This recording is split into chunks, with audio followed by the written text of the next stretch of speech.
Hello. Hello. Hi. Hi. Hi, good Hello. afternoon. Hello. Nice meeting you today. Nice seeing you, everyone. Welcome. I'm really happy to see you here. Today is another opportunity funds session, informative session. Today we're going to be discussing the differences. Well, no, we're going to be concentrating on the formulation of your academic CV. So that is going to be our topic. But we are also going to be talking about the latest instructions that you have received and just in general how you feel. Please know that this is an open forum. You can comment in our chat, or you can even raise your hand and open your microphone, okay? You can stay with your camera off or on, however you want. I would invite you to open your camera and show your beautiful faces. We're very happy to see you here and to see you happy as well. We hope at least that you are. So let's start right away. Welcome again, and here we go. I'm going to start today's session, as I'm sure you know, is part of the indications, the instructions, the general recommendations that you're receiving about your writing, your academic writing that you're about to start. So today we're going to be focusing on academic CV versus professional CV, and how to stand out and get in, how to get a place for study in a university in the United States, but also how to strategically build our CV so that we can pursue some funding. This is going to be a document that will effectively get you closer to that main goal. Okay, so welcome. We have, well, before we start, we have today Annie Lou. Hello, Annie Lou. She's another Education USA advisor. And we also have Christy. You know Christy, she's another Education USA advisor, and she is also one of the coordinators of Education USA Opportunity Funds Scholarship. All right, so welcome. And now let's start. All right, so let's start first by distinguishing what we called an academic CV versus what we called a professional CV. We usually call a professional CV a resume, and the CV is what we mostly use in academic situations. When we say academic CV, we're talking about a comprehensive document for applying specifically to study places, for a study space in a university or college in the United States. We also use this document to introduce ourselves in academic settings, such as when we introduce ourselves to investigators, to researchers, right? Or to admission officials, for instance. We can use this document as a presentation card, as a professional card, right? Whereas the resume is short, is a targeted document for jobs in industry or professional sectors. I have here a very fair comparison. Look, take a look at it. When is used a resume? Well, as I tell you, for jobs in the industry context, for business, in nonprofit situations or offerings, even in government, in non-academic settings, right? Whereas the curriculum vitae or CV is used for academic settings, such as research or government positions related to education or science. The length for a resume is usually 1 or 2 pages, whereas in the curriculum vitae, in the CV, is not specified, is more open, is more flexible. It tends also to be more synthetic, more synthetical, more a shorter document than a longer one, but the length is not limited in contrast to the resume, right? The focus in the resume is the skills and the professional experience that you have, the accomplishments that you can number in certain situations or positions. And in the CV, the main focus is the education, research, publication, teaching, awards. We're going to be covering those areas and making some general recommendations on them, all right? The tailoring, the construction in the resume is highly customized for each position. So you are going to be choosing a specific and strategic number of events that you want to recall in this document because it's so short, right? Even if you have, I don't know, 30 years of experience, you will have to select very strategically what you want to include in this document. But what we are going to be focusing on today is the CV. It can be adapted, but usually it's pretty comprehensive. You are going to analyze it in a minute. It's common for, well, the resume is common for most job applications, whereas the CV is common for the graduate school applications, academic job fellowships, and either undergrad positions. Okay, so the characteristics.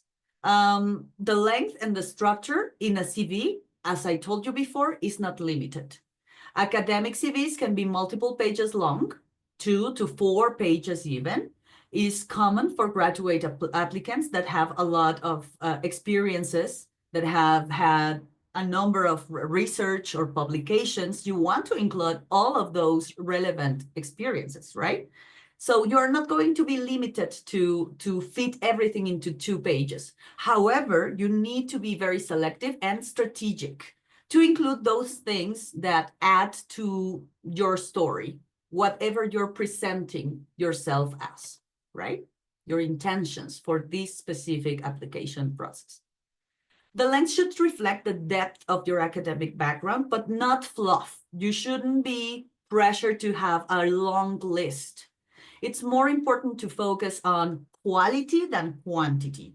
Whatever you are enlisting in here should be quality experiences that also get you closer to what you want to say about you.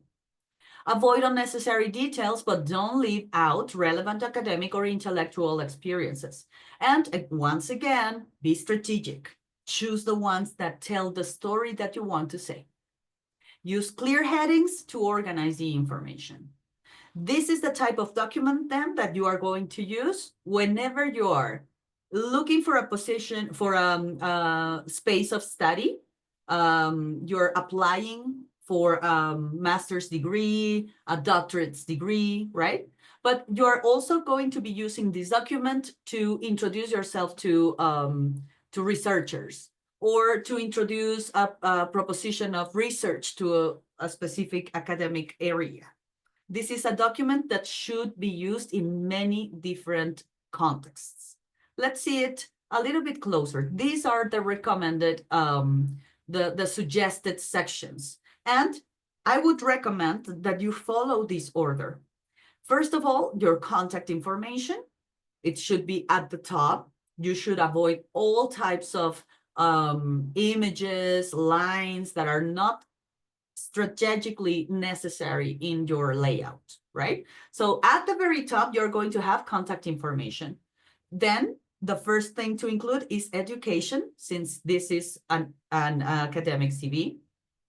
You're going to focus then on research experience, publication and presentations, teaching and academic experience, awards and scholarships, professional experience, only if relevant.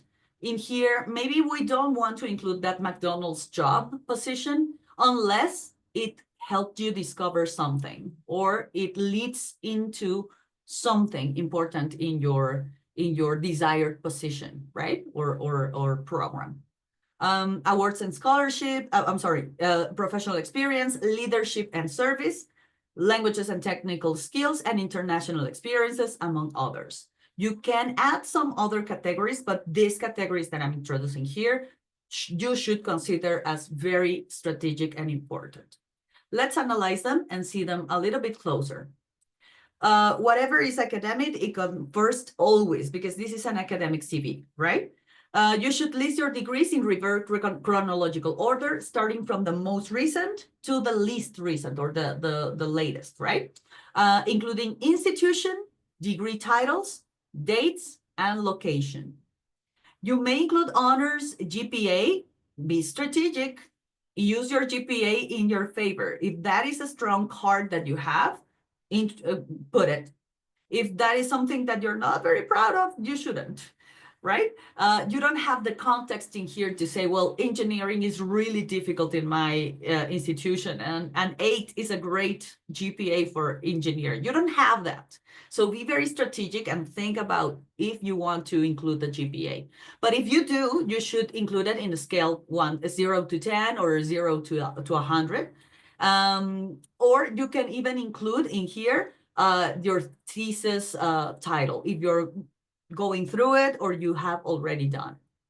Complete the name, you should include the complete name of the university in Spanish and an acronym if it is appropriate. That is, if your institution is recognized by an acronym, right? UNAM, UDG, or whatever it is. You should include also the year, month, or month the degree was completed or is expected to be completed. We don't usually include when it started, but we include when it ended or is expected to end. Look at the example. Candidate for Master of Business Administration, expected 2017. Or only 2017 if it happened already, right? Remember, you can add your questions. You can write your questions in the chat box, or you can even raise your hand and open your microphone, okay? Don't be shy. We're here in a very safe space. So next section in your CV, research experience and interests. And this is super important when looking for money for funding, right? You should describe any research projects, collaborations, or independent work that you have done. Include your roles, include the methods used, topics explored, and any outcomes that you have had so far, like posters that you have exposed, scientific posters, I mean, papers, theses that you have published or you're working on, etc. You can also say about your interest research. This is especially important in your position. You're applying for a program and you want to be part of a research team, right?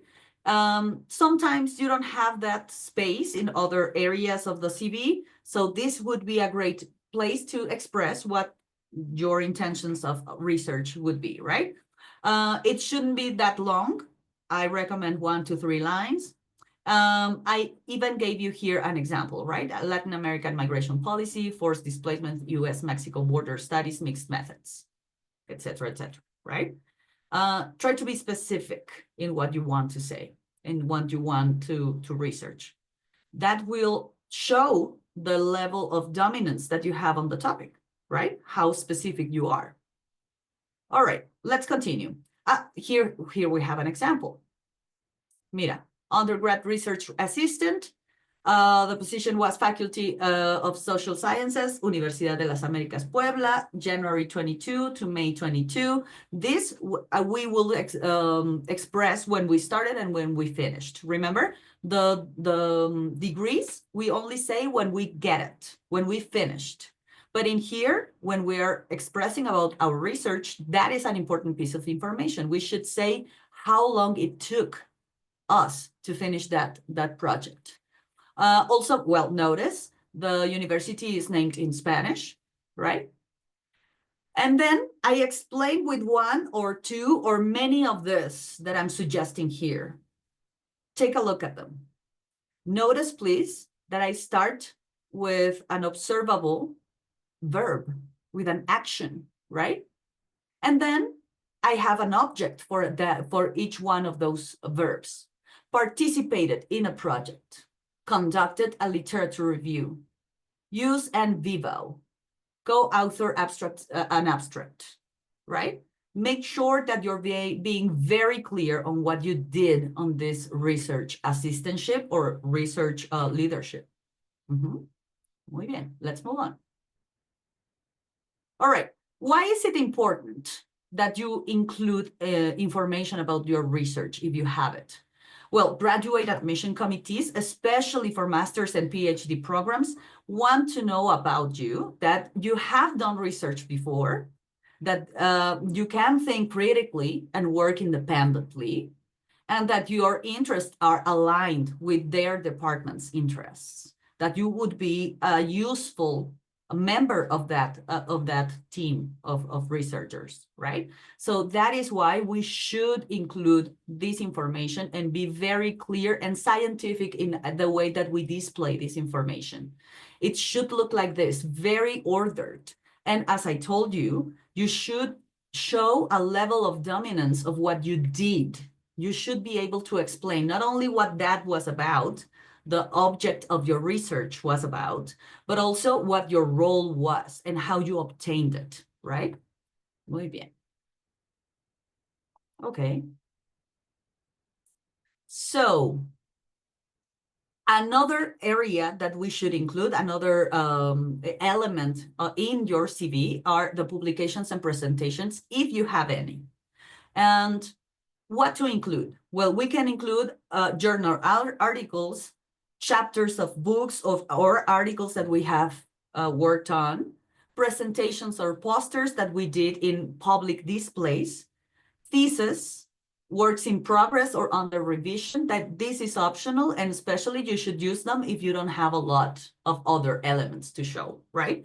If you have a lot of journal articles and a lot of chapters, why would you include something that you're not sure will be approved or will continue, right?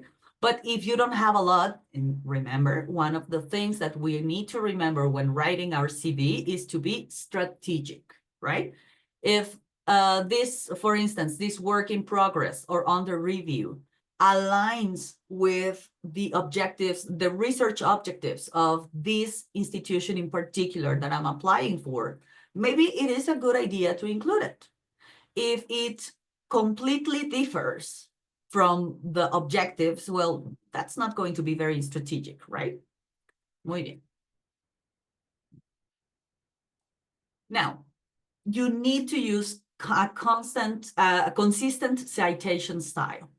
Throughout the common social, throughout the document, you need to be consistent, right? APA is common for social sciences, MLA is in humanities, and etc.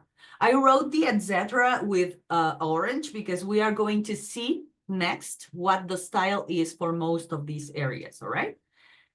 You should use italics in titles appropriately and include all co-authors. This appropriate use of italics is going to depend on the style of citation that you're using, right? So you need to go there and reference your work every time that you are citing. Muy importante aquí, ¿eh? Use reverse chronological order again, start from the most recent and go to the furthest in the past. Ahora, fíjate lo que digo por etc. This is the big etc. Look where is your area of study, and you should use that specific citation style. We have APA, we have MLA, we have Chicago or Turbine, we have the Institute of Electrical and Electronic Engineers, the American Chemical Society, and the American Medical Association, and even Harvard have their own. They have their own. Okay, make sure that you research the preferred style and that you follow it. And by following it, I mean literally. You need to use the italics where the italics should be. You should use commas, you should use brackets, you should use everything that is recommended and dictated by that style of citation. You need to be literal in the use of that. This is very important because this is going to be, again, a professional card that you deliver to the institution that is evaluating your profile. If you do this and you do it all todo chueco por ahí con uno por allá, unas itálicas acá y otras en este ya no, y pusiste 2 puntos seguidos, that is not going to show dominance in this technique of citation. And you want to be strategic in the formation of this document, right? So here you can see how it looks like, the style of citation looks like. This is APA, for instance. Okay, another section is honors, awards, and scholarships. Here is what you should include: academic scholarships, whatever you have received should be included here. Even more, the most relevant ones are the most important. Competition and research awards, institutional recognitions, international recognitions. For instance, in here, I tell you how to include them. You should include the complete award title, then the granting institution, I'm sorry, esta cosa se está muriendo y me está haciendo, perdónenme. The granting institution who gave you that award title, the date that you got that recognition, and a brief description is optional. I would use a description, especially if that award is very local to your region, right? Or is important and relevant to what you're applying for. Remember, you need to be strategic, right? Mira, some examples in here. The Academic Excellence Scholarship, for instance, at my university, Universidad Vasco de Quiroga. I am saying here, how long did I get it? In 2002, and it went all the way through 2023, awarded for maintaining a GPA above 9.5 for 2 consecutive academic years, for instance, right? Also look, second example, I am writing here a national English speech contest because my degree that I'm looking for, my program that I'm applying for, is related to oratory, to debating, to writing ideas, right? So this is an important element, an important experience that says something that I'm pushing through my rhetoric, right? I am saying something about me in my essays, I am saying something about me in my application, and I am also saying it through this document. Y por supuesto, I also included the Opportunity Funds program, right, that you currently have. That you should push even further.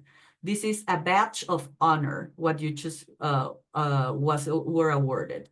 This is a very difficult chance to get, and you got it. So be proud, mention it. Also, we have a wide recognition on the academic community, and institutions, most institutions know about this scholarship. And if you don't, or if you suspect, or you're not sure they know, you should introduce also that idea. Maybe in the email that you send, where you send your CV to the admission program officer, for instance, that would be a good link to include. I am also an Opportunity Scholarship grantee. Y ahí mira, tu link. And what would you include in that link? Well, the page where we say what the scholarship is about, right? Okay, also included in your CV. Another element to include in your CV is teaching and academic service experiences. Now, I am talking about tutoring. I'm talking about assistantship roles where you helped the teacher or the laboratory teacher or professor. Things that you have facilitated that are academic in nature, like seminars or workshops, events or club organizations that are obviously related to academy, but also mentoring and advising peers. If you're always the teacher of your fellow students, this would be a good opportunity to include in here. That is a good experience to include in your CV.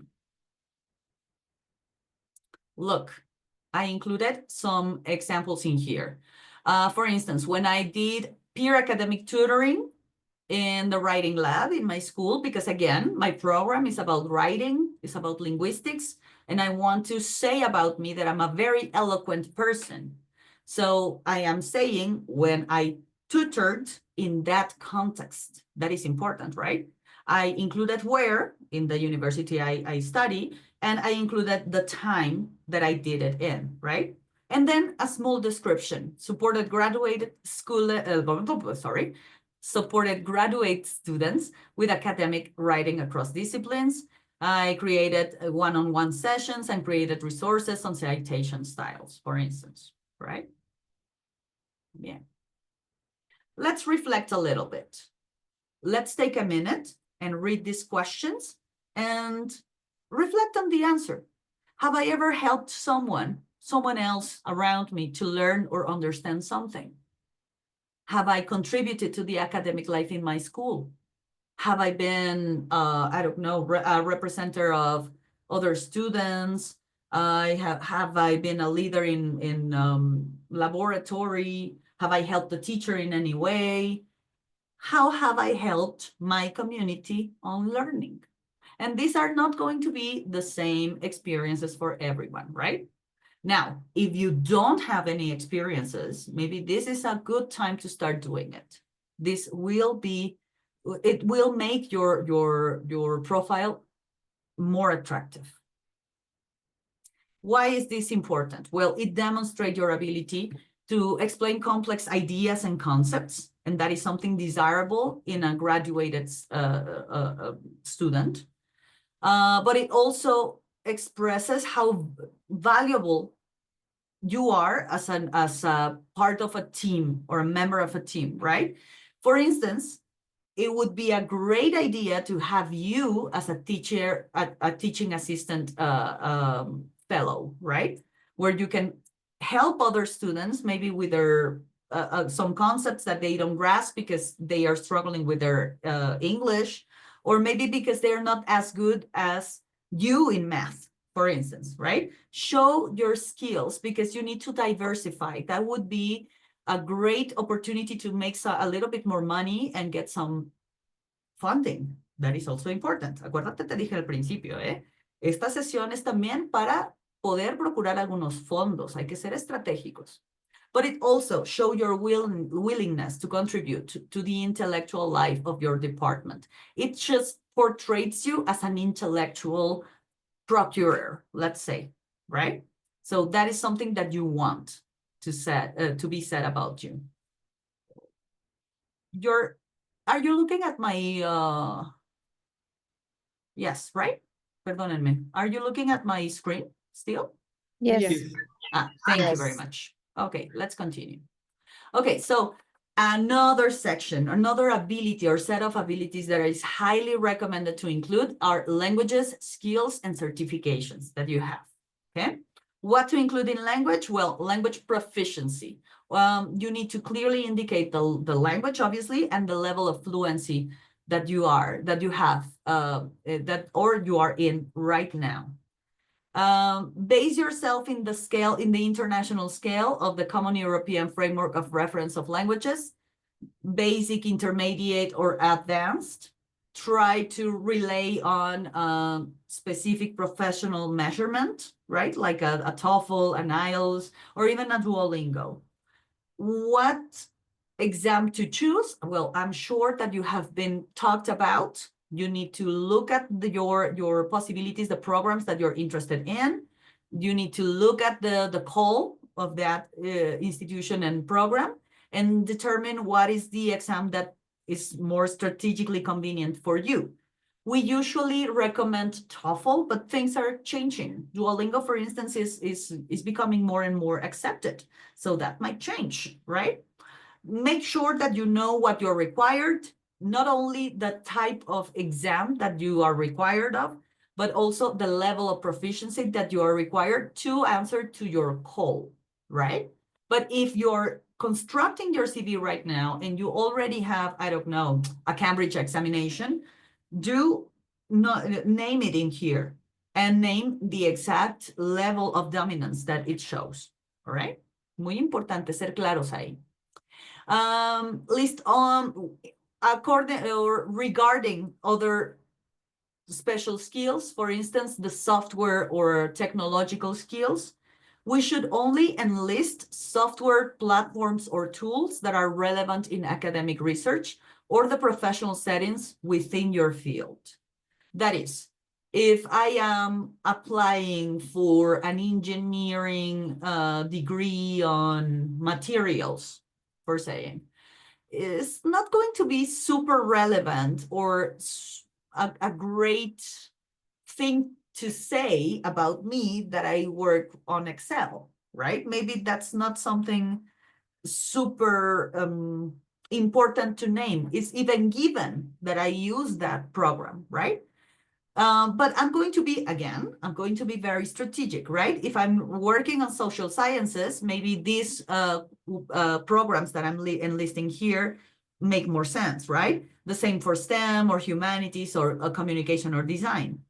I'm going to be very strategic on the type of technological skills that I'm enlisting in here. But if I enlisted, I'm going to say how good I am in that.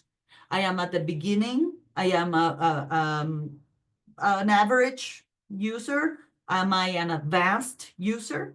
And not only am I going to say the level of proficiency I have on that tool, but I'm going to also give some examples of what I can do with that tool, all right? For instance, well, regarding languages, I would say Spanish, I am a native. English, I have a C1, I have a TOEFL or a Duolingo of this and that result, right?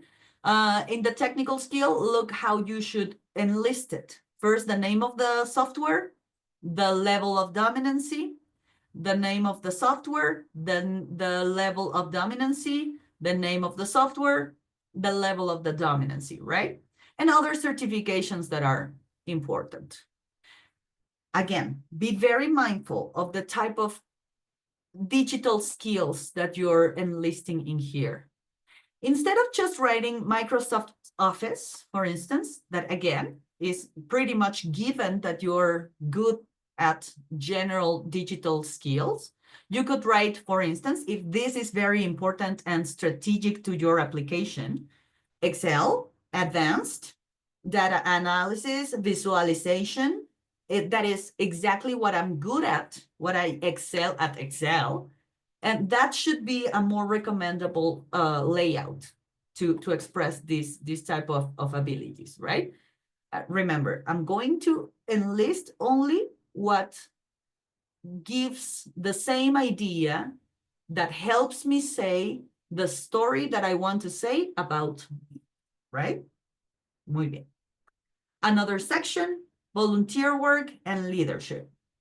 What do I mean? Well, it showcases your initiative, responsibility, and commitment to make an impact in your community. So whatever community work, volunteer work that you have done, you should include leadership, volunteer work that you do in your community, outreach, mentoring, social impact projects in your community, in your school, in your neighborhood, project coordination or event planning. So maybe you're not directly volunteering in, I don't know, the cleanouts that your school does around the neighborhood where everyone goes and picks up trash, right? You're not involved in that. But there was the need to get some funding. And you, wait a second, please. Un segundito, por favor.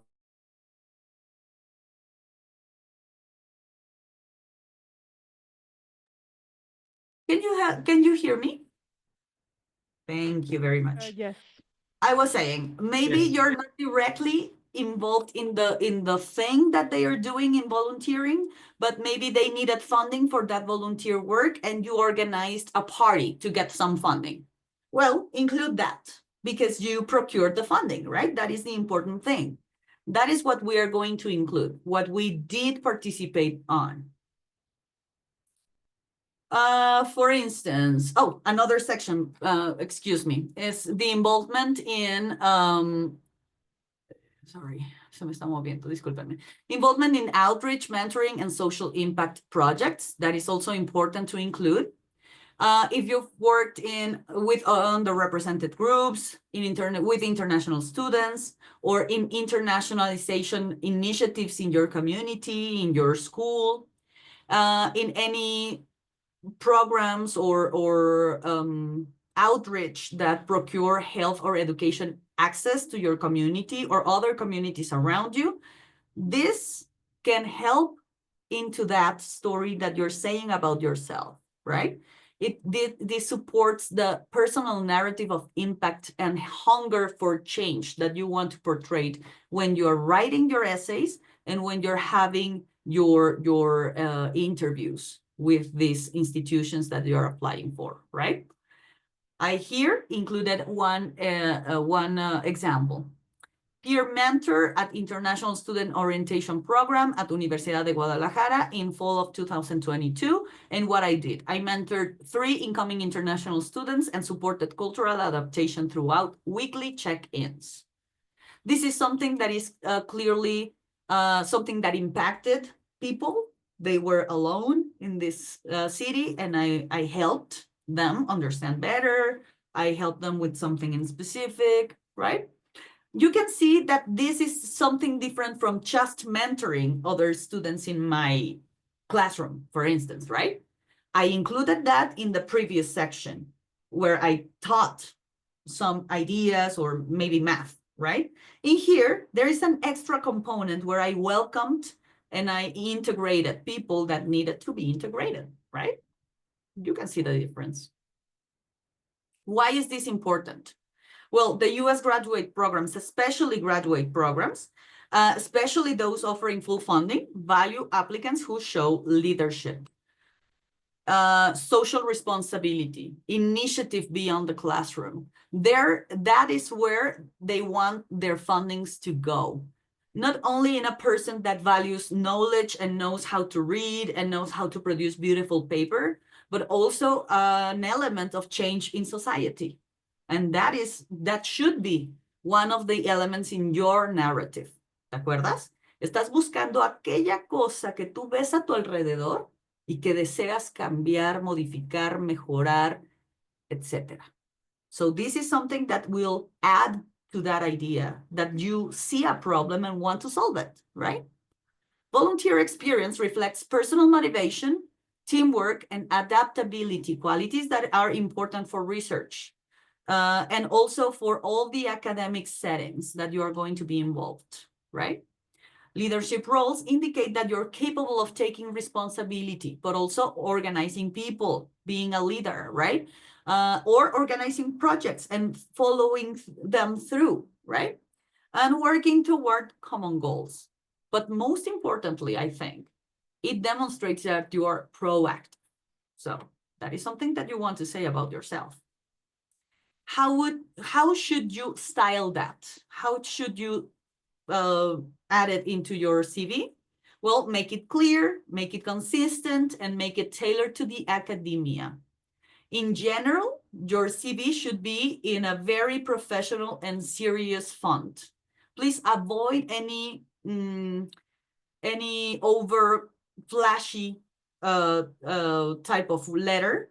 You should use New Times Roman, Arial, Calibri, something that is really average, right? That is easy to the eye to see.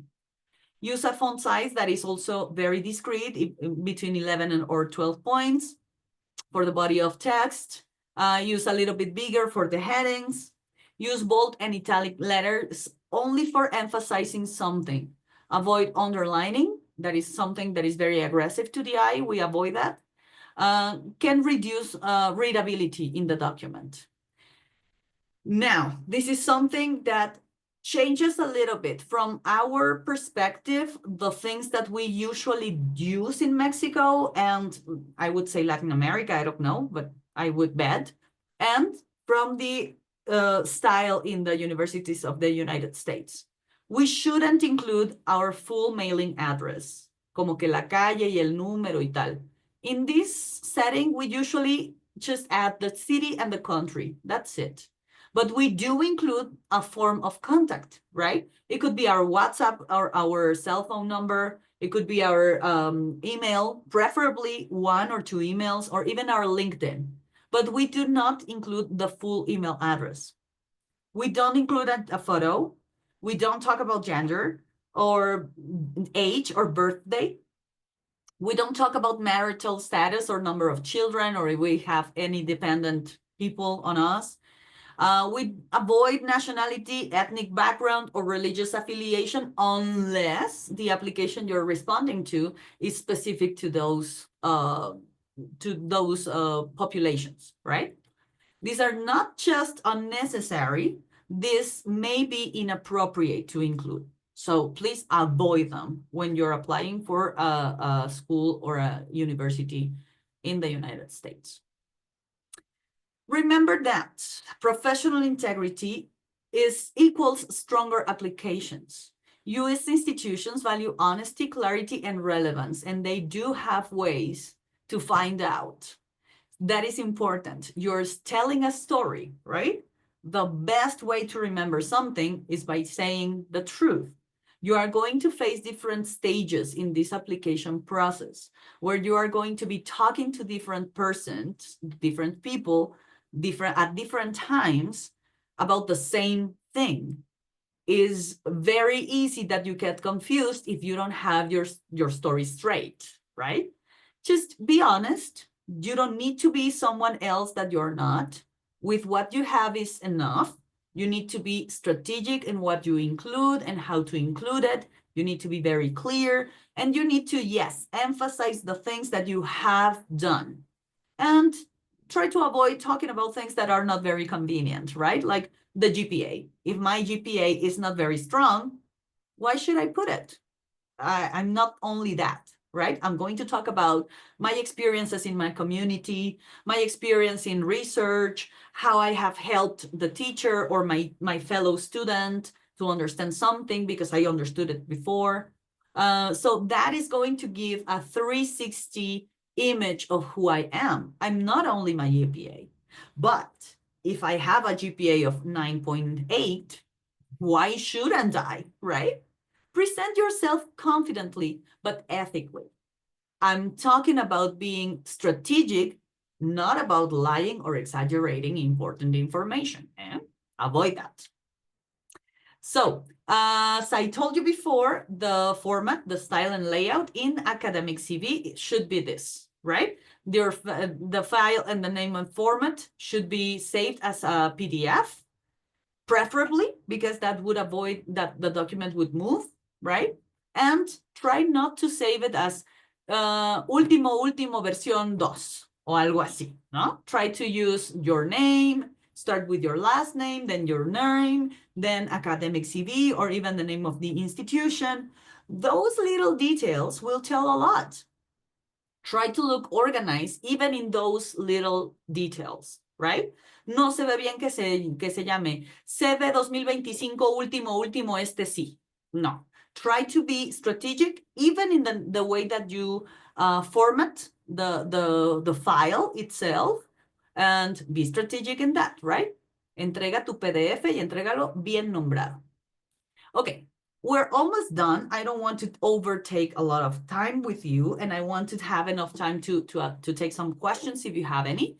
So I would like for us to reflect on this.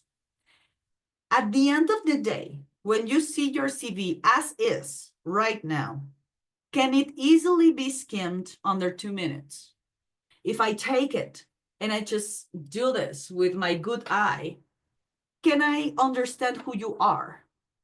Can a reviewer very quickly spot my academic strengths and experiences without getting lost in the formatting and the wording? Is this a reference document? Is easy to the eye? The eye can recognize different stages in my document. Is it clear when a stage in my document ends and it starts and ends, right? Is it easy to read in one eyeball? I can read some of you. Déjame decir, a ver, dice... Ah, ya están llegando las preguntas. Muy bien, enseguida vamos con ellas, ¿eh? We're almost done. I think we're done, exactly. Let's take some questions. A ver. Let's see. Just a second. Okay, dice Arely. Hola, Arely. Should the name of the awards be in the original language? Well, I would say it depends. Maybe the award can be translated, but not the institution that awarded it. Remember, the name of the institution should be kept in the original language. If the name of the award makes sense, I would translate it. If it loses its sense, I would name it in Spanish and make it, maybe I can add quotation marks, but maybe add a little bit of give the explanation of the meaning of the name that are usually very symbolic to the award itself in the comment, in the little explanation I give about it, right? Dice Christy, hello, Christy. Take notes about your questions and we'll have Q&A at the end. Thank you, Christy. Dice Marlon, hello, Marlon. Should I mention the specific courses I teach or just give an overall summary? Okay. Remember, you're being strategic, right? If right now you're, well, economy stuff and you're giving, I don't know, técnicas de costura y confección just to survive, but this is not something relevant to your application and the program that you are aspiring in, maybe you shouldn't include it. You should be strategic and look for the courses that mostly represent your interest to that specific institution, right? Ahora que si tu programa es de corte y confección, pues maybe yes, right? Muy bien. Luego dice José Jaime. Hello, José Jaime. I was wondering, will you share the presentation? Yeah, I can download it as a PDF and I can share it, okay? I'll give it to the team so that they can upload it to Classroom, ¿vale? Muy bien. I'm glad that you liked it. Annie Lou, we will share the webinar. Muy bien. Thank you, Annie Lou. Jose Jaime again. Thank you, Jose Jaime. Dice, I think there's a recording, but the presentation will be very useful as a reference. Yes, and you also have other reference. I shared personally with each one of you 2 documents via Drive. One of them is the rubric of evaluation for you to start working on your essays. And the other one is a lista de cotejo. It's a list where you can go through each one of these elements that I just discussed with you and review your CV. Check on your own CV, okay? You're also going to be working on your CV with your essay advisor. Muy bien. Luego dice Emiliano. Hello, Emiliano. Should we include the high school diploma and GPA? Well, it depends, Emiliano. I don't think you're applying for undergrad, right? You're applying for a graduate school for maybe master's degree or doctorate degree.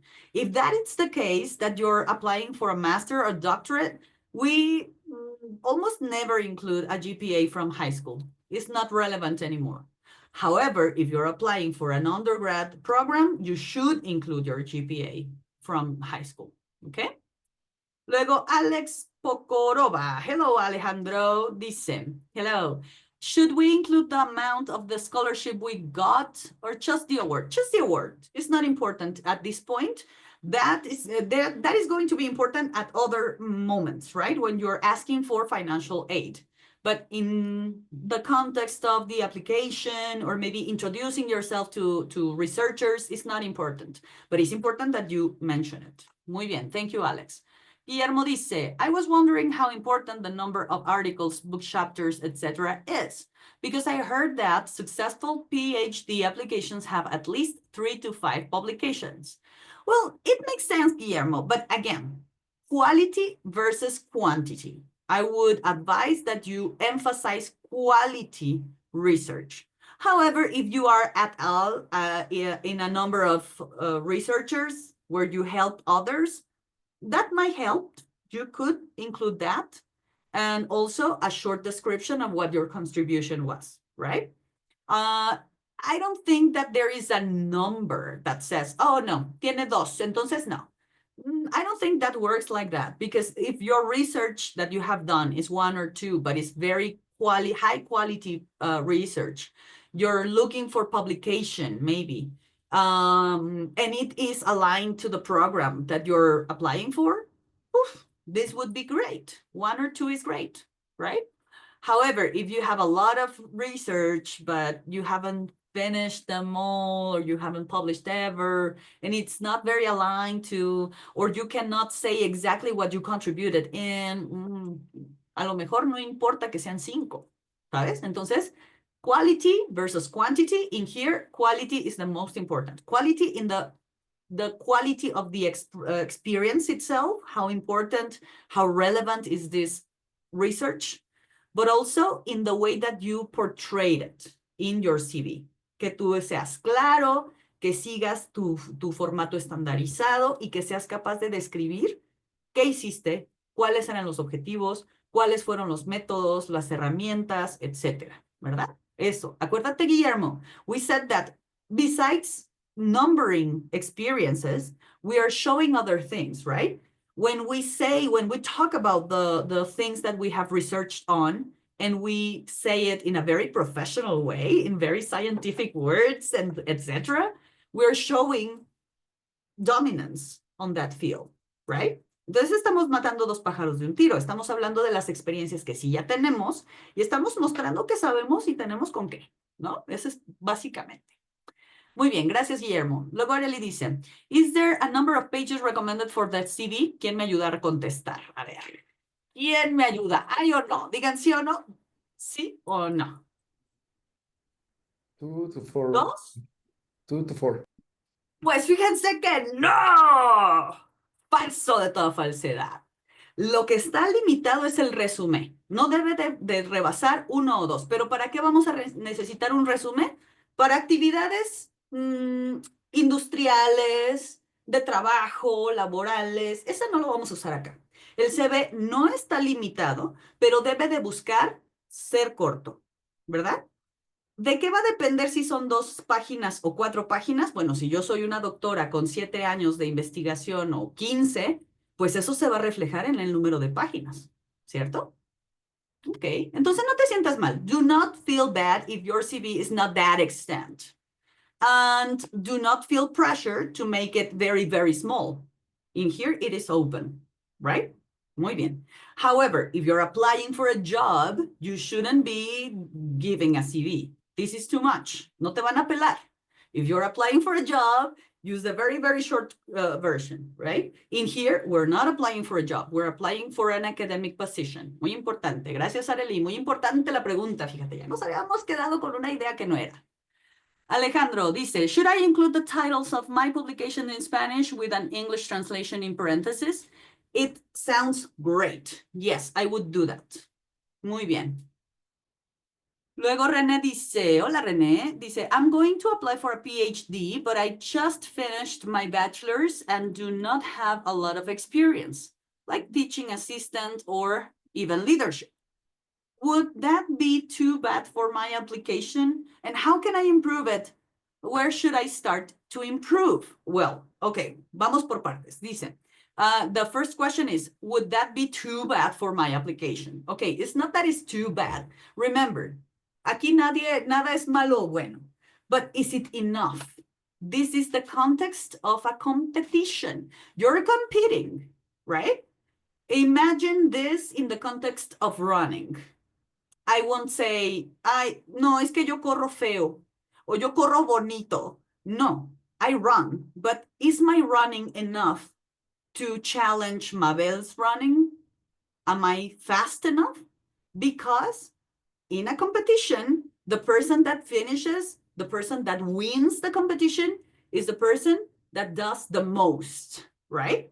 Entonces, it would be detrimental to have a very short CV. Segunda pregunta, how can I improve it? Well, you should start procuring this type of experiences. You have 1 year to accomplish it, right? Maybe some things are going to start developing immediately, and some others you won't have any time. But hey, you should try, right? And where should you start to improve? Well, for instance, teaching. There's always people that needs your help, right? Look around, go to your school, try to procure contexts where can attest what you're doing in teaching, por ejemplo, ¿no? If you teach your primito English, that is great and that is very cute and you should do it, but it's very hard to prove, right? And as an experience, it's very limited. In here, remember, this the why should I include this type of information is not only because you're a good person. Ay, qué buena es Adriana. No, it's because I show leadership and I show that I care that others understand, right? I'm passionate about academics. Eso es lo que estoy demostrando cuando incluyo este tipo de experiencias. You can also start with research. René, are you applying for a bachelor, for a graduate program, I guess? If that is the case and your graduate program is based on research, I would start researching right away, looking for places that help me research more and more and add on to my CV, right? Muy bien, thank you for your question. Luego dice Ruth, if we published an article in a journal, is it appropriate to include a link to the publication? Yes, you should. And if our posters were published in an official conference publication, can we include a link to that document, or would it be considered irrelevant? It's not irrelevant, but we don't want to finish with an arbolito de Navidad, right? With a lot of links and things to click on, etc. What I would strongly recommend is that you include these type of activities and links in your LinkedIn, in your LinkedIn, como le decimos por acá. Because, and then include your LinkedIn at the top of your CV. That is becoming very popular with applications in general, not only academic, but also job position opportunities is becoming more and more like an extension of your CV, right? I would recommend, Ruth, that you review your LinkedIn profile and you include all of these events that are published and backed by other institutions and other publications, other important, I don't know, Facebook accounts in there. ¿Sí? Y ya evitamos tener ahí el linkerío, ¿no? Sí lo puedes incluir, ¿eh? Totalmente. Pero creo que se vería mucho más limpio si tú hicieras referencia al evento y todos los links y las fotos y eso lo pusieras en tu LinkedIn. Se vería muy profesional. Gracias, Ruth. Luego dice Emiliano. Hello, Emiliano. If I worked in a project, for instance, deep archival research and news-based investigation, but I did not have explicit credit in the publication because I was in an intern contract, should I include it? Our newspaper column, oh, and that is another question. Okay, let me see if I understand, Emmy. A ver si puedes prender tu micrófono. So you were... Yes, I'm here. Okay, thank you, Emmy. So you were involved in the research, but you weren't included, not even at all list. No fuiste incluido en nada. No, because it was like a government project, like for the Secretary of Governance. So like the credit thing about who worked there, like a lot of my co-workers there did not get a credit too. But it was like a project within your job position. Sorry? The investigation, the research, the paper was like a part of your duties within your job. Yeah. I wouldn't list that in your job experience. Only relevant. That sounds relevant, and you can put that as an outcome of your job position. Okay. Let me read your second question. Are newspaper columns good for the application, even if they are not as rigorous as an academic paper? Do you mean you publishing newspaper columns? Yeah, or collaborating in those, like in like I worked for a professor, and he published a lot of columns, and he gave me credits like investigation by Emiliano Alba. So excellent. yeah, but I was not sure because this is not like an academic publication. It's not a peer-reviewed text. However, is it on topic? Is it on the topic? I would include it in, yes, I would include it. Yes. And I would specify exactly where, right? It's in a newspaper. It doesn't have the same level, digamos, of value. It's not as valued, but is something. I would include it. Yes. Thank you very much. Thank you, Emmy. Abraham dice, if we are applying for a MPS, which supposedly doesn't focus in investigation like MSc. Ooh, Abraham, you will have to translate that. Help in here. Yes, of course. I'm to Master of Science as MSc and MPS. Let me try to remember. Master on Professional Studies, I think. Last one, you only do 1 year. And the second one, as you are investigation, are doing a investigation with a professor of your election on the topic that you choose. In theory, it must be like 2 to 3 years. So the one that is Master of Sciences is based on research, right? Exactly. And the other one, not so much, but in passing subjects. As I understood, because I have already sent an email to the university like 6 months ago, the master of the MPS, it's like a kind of a class. Yeah. Now, I have a question for you. What do you think changes? I don't have it clearly enough, but I think the MPS is more like to enhance your current abilities on and the other one is if you want to become a scholar. Yes, and but achieve the PhD. Yes. I agree, and I'm not asking you if one is the other. No. Let me clarify this. So yes, it is a fact that an MPS is based on passing subjects, right? And an MSc, a Master of Science, is more based on research. Do we agree?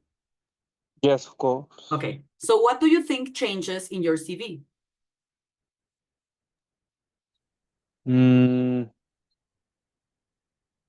Maybe it has to change the objectives or Well, what they we think. don't usually express objectives in an academic CV.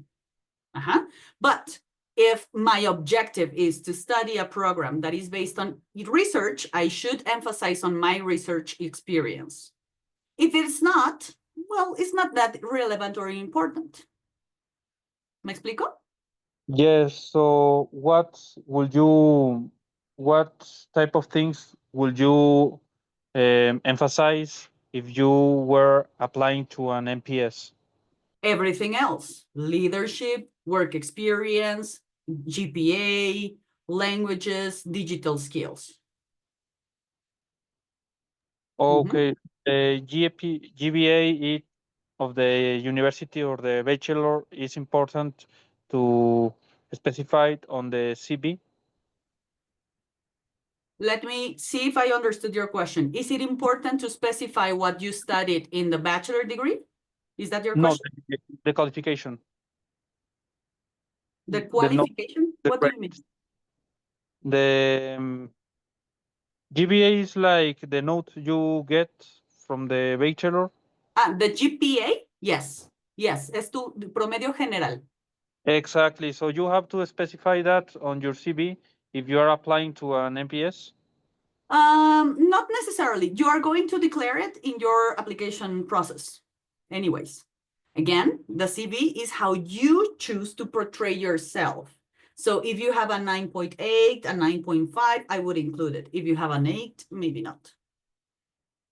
Okay, thanks. That was all. Que un 8 es muy bueno, ¿eh? No estamos despreciando aquí al 8, pero acuérdate, estamos siendo muy estratégicos. Muy bien. Thank you very much, Abraham.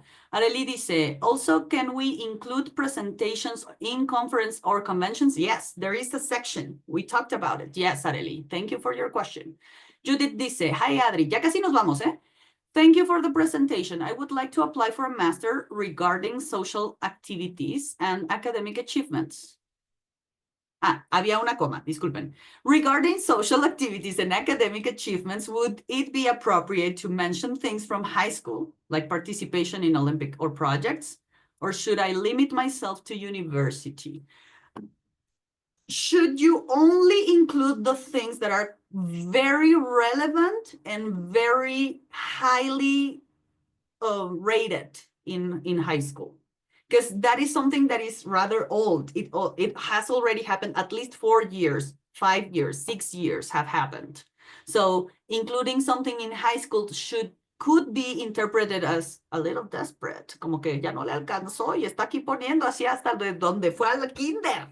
Pues no, vamos a tratar de mantenerlo lo más actualizado posible. But if this is relevant to the story that you're saying, and it is a very great result, for instance, a national Olympic, a first, el primer lugar, etc., I would include it.